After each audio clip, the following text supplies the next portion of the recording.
Today we're going to take a look at a book called Term Sheets and Valuations, authored by Alex Wilmerding. This is what the book looks like. It's fairly inexpensive. I guess it's a little bit more of a pamphlet than it is a book. And the book is about term sheets in venture capital with a few extra remarks thrown in, but it's a very short book of less than about 100 pages.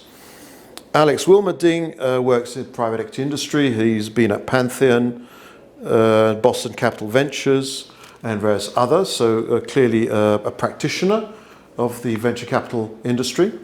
And this book I like because it's not too long. It's easy to read. You could read it in a matter of hours, and it's very practical. It goes through each item of venture capital term sheets, like liquidation preferences, or Series A, B, and C, or board composition, and various other issues in a very simple way and a very succinct way. And more usefully, it actually has an actual term sheet at the back of it in the appendix, which you can kind of work off.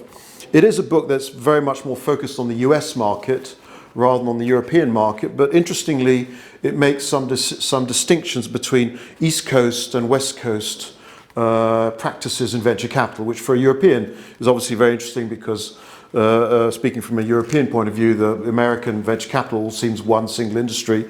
So it is interesting to see that there's some differences between the different regions of the US. So if you want a quick read and an actual draft in the back with some very simple, succinct explanations point by point, you could do a lot worse than buying this book.